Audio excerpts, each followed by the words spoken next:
Hello everyone, मैं Revati Raman Dewangan YouTube channel beyond thought में आप सभी का स्वागत करता हूँ। ये जो आज का लेक्चर है ना, ये पर्टिकुलरली मेंस एस्पायरेंट्स जो हैं अभी उनके लिए बनाया जा रहा है। ऐसा नहीं है कि आप लोग को फ़ायदा नहीं होगा। अगले साल जब आप लोग का मेंस का बारी आएगा तब आप लोग को भी उतना ही फ़ायदा होगा जितना इस बारी के जो एस्पायरेंट्स हैं उनको फ़ायदा होने वाला है। ठीक है, तो जो मेन थीम है ना आज के लेक्चर का वो ऐसा है कि हम लोग को मेंस एग्जामिनेशन में 800 प्लस मार्क्स कैसे लाने हैं। क्यों 800 प्लस की बात कर रहा हूँ मैं? क्योंकि जो टॉपर्स होते हैं मोस्टली, जिनका रैंक होल्डिंग अच्छा है, मतलब फर्स्ट टू 58th रैंक तक के आपका क्या बोलते हैं टॉपर्स को देख सकते हैं। उन लोग का अप्रोच क्या होता होगा कि वो लोग 800 प्लस पे रहते हैं। 800 प्लस मार्क्स उनका होता है मेंस एग्जामिनेशन पे, जिसके थ्रू उन लोग क्या बोलना चाहिए, मेरिट लिस्ट में ऊपर अपर हैंड होता है। क्लियर है? तो इसी पे बात करेंगे। एक्चुअली जो लेक्चर है ना वो थोड़ा सा सिंपल सा रहेगा, ज़्यादा लंबा बात नहीं करूँगा क्योंकि आप लोग के पास भी ज़्यादा टाइम है नहीं। क्लियर है? इस वजह से चलो डायरेक्टली स्टार्ट करते हैं, उसके बाद बात करते हैं। क्लियर है? ओके, देखो क्या है आज के लेक्चर का पूरा फुल थीम, कि हमको 50 दिन जो बचा है ना लास्ट हमारे, उसमें कैसे वर्क करना है कि हमारा जो क्या बोलना चाहिए एक प्रिपरेशन है वो इस कंडीशन पे हो कि हम लोग को 800 प्लस मार्क्स मिल जाए। ठीक है, तो इसके लिए ना कुछ स्टेप्स हैं। इसको स्वॉट एनालिसिस करेंगे।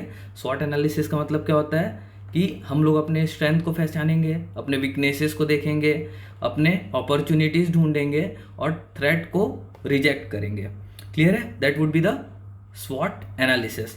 तो पहली बात तो कि जब हम लोग प्रिपरेशन अभी लास्ट 15 डेज पे है ना, तो हम लोग को कुछ चीज़ें ना करनी है और कुछ चीज़ें नहीं करनी है। वो एक लिस्ट होता है, मैं उसमें से सिर्फ 5 थिंग्स बता रहा हूँ आप लोग को कि 5 जो टॉपिक है वो आपको करना है, मस्ट डू है, और जो 5 चीज़ें हैं वो नहीं करनी है, that should not be done.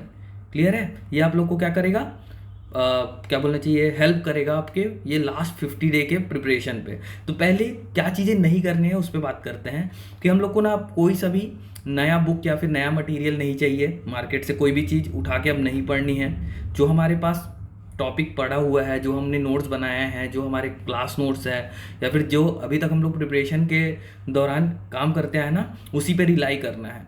नए चीज़ों के पीछे भागोगे तो आप लोग को सिर्फ स्ट्रेस होगा। ठीक है, और हम लोग को वो स्ट्रेस नहीं चाहिए। कोई अगर आपके फ्रेंड आपको आके बोले कि ये चीज़ पढ़ ले, है ना, ये चीज़ नहीं पढ़ा है तू, ये पढ़ना चाहिए तेरे को, ये बुक पढ़नी चाहिए, तो रिजेक्ट कर दो उसको। नहीं करना है, क्योंकि नए चीज़ें आप पढ़ने लगोगे तो आपका सिर्फ क्या बोलते हैं मोरल डाउन होगा कि मैंने ये चीज़ें नहीं पढ़ी है। ठीक है, अपने आप को किसी से कंपेयर नहीं करना है लास्ट मोमेंट पे। क्यों? क्योंकि अगर कंपेयर करने लगे तो आपको घाटा होगा, क्योंकि आप स्ट्रेस में चले जाएंगे। क्लियर है? स्ट्रेस लेना ही नहीं है, इसीलिए तीसरा पॉइंट है। क्लियर? इसके बाद कभी भी अपने सेल्फ बिलीफ या फिर इंट्यूशन को इन लास्ट 50 डेज पे ना आपको कम होने नहीं देना है। आपको भरोसा रखना है अपने प्रिपरेशन पे, अपने पढ़ाई पे, अपने क्या बोलना चाहिए तैयारी पे, कि मैंने जितना भी तैयार किया है अपने आप को वो सफिशिएंट है ना। अभी जो मैं 50 डेज लास्ट में जो करने वाला हूँ, ये मेरा क्या बोलना चाहिए एडवांटेज है ओवर अदर्स। क्लियर है? याद रहेगा? चलो नेक्स्ट वन वुड बी कि अब आपको कोई भी एक्सपेरिमेंट नहीं करना है। क्यों? क्योंकि अगर नया एक्सपेरिमेंट करने लगे तो उसका रिजल्ट आने में भी थोड़ा टाइम लगेगा, जिसके बारे में आपको पता ही नहीं है। इसलिए अब कोई भी नया एक्सपेरिमेंट नहीं होगा। जो भी चीज़ें आपने पढ़ी हैं अब तक, वही अब आपके आगे काम आएगी। क्लियर है? याद रहेगा? चलो अब देखते हैं कि क्या क्या चीज़ें हम लोग को करनी है। पहली बात तो सिलेबस का एक भी वर्ड नहीं छूटना चाहिए। ठीक है, और इसका रेलेवेंस आपको कहाँ से पता चलेगा? PYQ से। क्योंकि जो सब्जेक्ट जो टॉपिक लिखा हुआ है ना आपके सिलेबस में, जिस पेपर में, उसका डायरेक्ट रेलेवेंस दिखता है हम लोग को PYQ में। लाइक कि आपको पॉलिनेशन अगर लिखा है, पार्थिनोजेनेसिस लिखा है, तो वो आपको पूछ लेगा कि what do you mean by parthenogenesis directly. ठीक है, या फिर पूछा है कि 1857 का रिवोल्ट जो हुआ था उसके पीछे कारण क्या है, तो डायरेक्टली मेंशन्ड है आपके सिलेबस में कि 1857 का जो रिवोल्ट है उसके पीछे वजह क्या थी वो बताओ, है ना। ऐसा करके, और लाइक कि सोलार फोटोवोल्टाइक सेल जो होते हैं उसके बारे में डायरेक्टली क्वेश्चन आया हुआ है है ना, वो भी डायरेक्टली आपके सिलेबस में मेंशन्ड है। क्लियर है, याद रहेगा। और उसके बाद क्या करना है, सिलेबस और पीवाईक्यू हो जाएगा, फिर शॉर्ट नोट जो है आपके उसको कंसोलिडेट करना है। जितना भी आपने नोट्स बनाए हैं उसको एक जगह कलेक्ट करना है और टॉपिक वाइज आपको रेडी रखना है, जस्ट बिकॉज क्योंकि आपको अभी राइटिंग भी करनी है। ये सब होने के बाद आपको हर दिन एटलीस्ट 3 घंटे लिखने हैं, और वो भी 1 गो में। ठीक है, 1 गो में क्यों, क्योंकि आपको मेन एग्जाम में जब आप लोग बैठोगे तो आप लोग को बीच में रिसेस नहीं देंगे वो, कि भैया 1.5 घंटे लिख लो, 15 मिनट का ब्रेक रहेगा, फिर आपको 1.5 घंटे फिर लिखना है। ठीक है, ऐसा नहीं रहेगा। क्या होगा कि 3 घंटे लगातार लिखना है आपको मेन एग्जामिनेशन में, तो पहले ही हैबिट बना लिए रहो कि हमको एनी हाउ लिखना है कितना, 3 घंटे। क्लियर है। उसके बाद अब जो इवैल्यूएशन है वो आप खुद से करोगे, किसी और से नहीं कराओगे, किसी और के पास नहीं जाओगे कि भाई इसमें गलती ढूंढ के बता दे। क्यों, क्योंकि इससे क्या होगा कि अगर आपको दूसरा कोई गलती बताने लगा आपका, तो आपको प्रॉब्लम क्रिएट होगा, just because of the preparation के दौरान आपको स्ट्रेस आने लगेगा।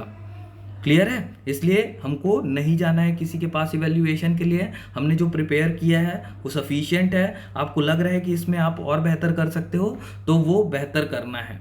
क्लियर है, रिवीजन होगा, बार बार रिवीजन होगा with in this 50 days. Clear है।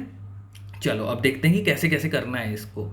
तो पहला स्टेप क्या होगा कि अपने आपको आपके जो पेपर के हिसाब से प्रायोरिटाइज करना है। शॉर्ट एनालिसिस की बात किए थे हम लोगों ने कि हमको अपना स्ट्रेंथ देखना है कि हमारा क्या क्या स्ट्रेंथ है, हमको अपना वीकनेस देखना है कि हम किस में कमज़ोर हैं, हमको अपनी अपॉर्चुनिटीज़ ढूंढनी है कि हम किस में बेहतर हैं औरों से, और उससे कैसे उस जगह पे हम ज़्यादा मार्क्स खींच सकते हैं।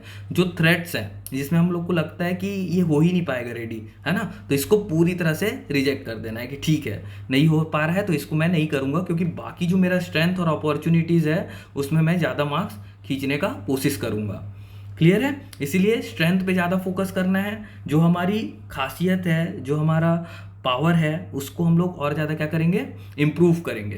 क्लियर है। जो वीकनेस है वो जितना हो चुका है, जितना हो जाए आपको विद इन दिस 42 डेज का ड्यूरेशन में, तो आप लोग उसको कर लेंगे। ठीक है, नहीं होगा तो कोई बात नहीं, उसको ज़बरदस्ती का उस पर ध्यान नहीं लगाना है। ठीक है, अपॉर्चुनिटीज़ जहाँ जहाँ पे है उस पर आपको ज़्यादा एडवांटेज लेने का कोशिश करना है। लाइक कि मेरा जो अपॉर्चुनिटी है वो है पेपर 1 दैट इज़ ऐसे। लैंग्वेज में मेरा थोड़ा सा वीकनेस है, तो मैं क्या करूँगा कि लैंग्वेज को कम करूँगा। ठीक है, लैंग्वेज जितना हो गया, इंग्लिश और छत्तीसगढ़ी में जितना मैं कवर कर लिया उतना मैं करूँगा। अदरवाइज़ हिंदी पे एकदम से फोकस नहीं रहूँगा कि मुझे हिंदी करना ही है एनी हाउ। क्यों, क्योंकि टाइम अभी कम है। ठीक है, अब अपॉर्चुनिटीज़ देखते हैं। लाइक कि मेरा ऐसे में अपॉर्चुनिटी है ना, मैं इजीली इसमें 40+ ईच ऐसे कवर कर सकता हूँ, इसलिए मैं ऐसे पे ज़्यादा फोकस करूँगा। और उसके अलावा फिर लाइक कि जो जनरल साइंस वाला पेपर है, पेपर 4, वो मेरा एडवांटेजियस है। लाइक कि हिस्ट्री और जियोग्राफी मेरा एडवांटेजियस है, क्योंकि मेरे पास कुछ डायमेंशंस हैं जिसके थ्रू मैं इस पे ज़्यादा एडवांटेज ले सकता हूँ कंपेयर टू अदर एस्पायरेंट्स। ठीक है, लाइक कि अब पेपर 7 वाला जो पार्ट है उसमें कुछ पेपर है, मतलब जो पार्ट है, लाइक कि फर्स्ट पार्ट जो है वो मेरे लिए डिफ़िकल्ट है, लेकिन सेकंड और थर्ड पार्ट जो है वो मेरे लिए इजी है। ठीक है, तो मैं सेकंड और थर्ड पार्ट पे ज़्यादा फोकस करूँगा एज़ कम्पेयर टू फर्स्ट, क्योंकि फर्स्ट पार्ट जो है वो रटने का है, मुझसे रटना होता नहीं है, तो मैं क्या करूँगा, उसको लीव कर दूँगा। क्लियर है। थ्रेट है, जैसे कि मेरा थ्रेट है मैथ्स, है ना, तो उस पर अब नहीं हो पाएगा तो मैं उसको कुछ नहीं कर सकता। ठीक है, तो मैं मैथ्स को क्या करूँगा, नेगलेक्ट कर दूँगा अब लास्ट टाइम पे। ठीक है, कोई बात नहीं, 50 नंबर चले गया, ठीक है, मैं 150 नंबर के लिए खेलने का कोशिश करूँगा। ठीक है, याद रहेगा।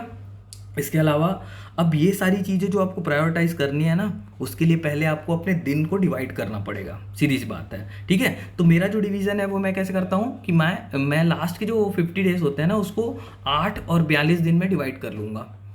क्यों, क्योंकि 8 दिन जो है इसमें मैं सिर्फ डेली 6-6 घंटे लिखूँगा, सुबह शाम टाइम स्लॉट बना के।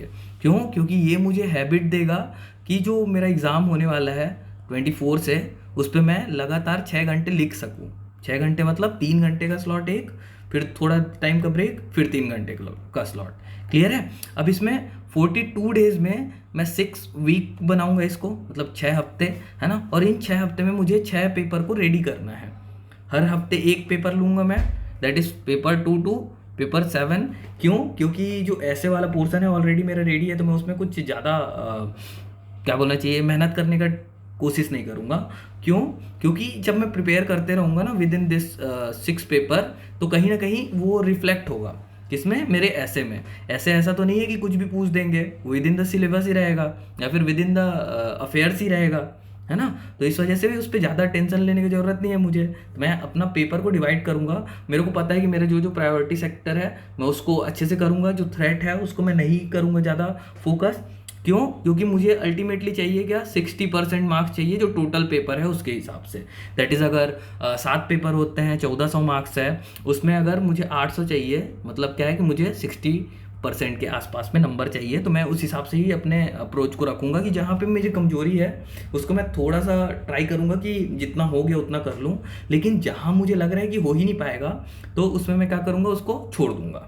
क्लियर है? और जहाँ पे मेरा एडवांटेज है, दैट इज स्ट्रेंथ है और अपॉर्चुनिटीज़ है, इन दोनों जगह पे ज़्यादा फोकस करूँगा। क्लियर है?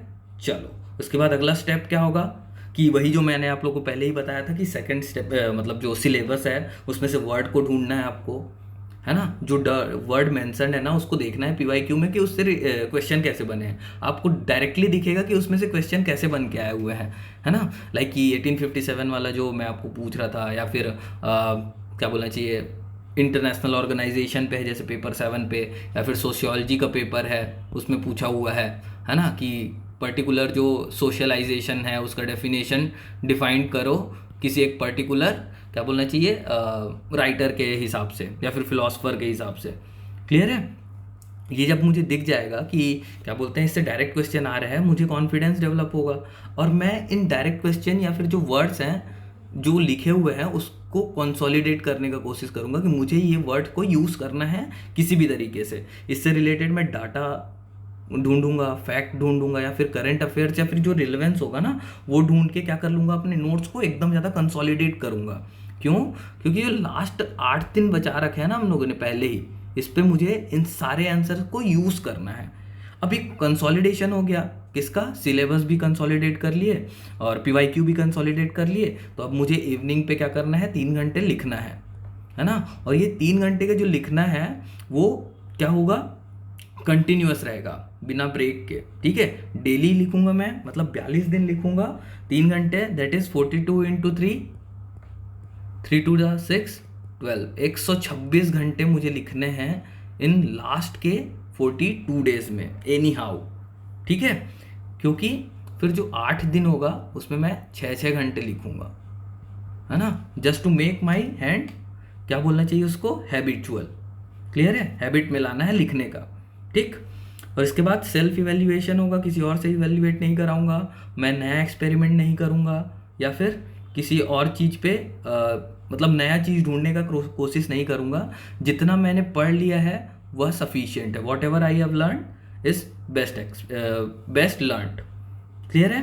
याद रहेगा। और ये चीज़ें मैं डेली रिपीट करते जाऊंगा। ठीक है, 1 2 3 जितना भी रिवीजन हो सके। क्लियर है?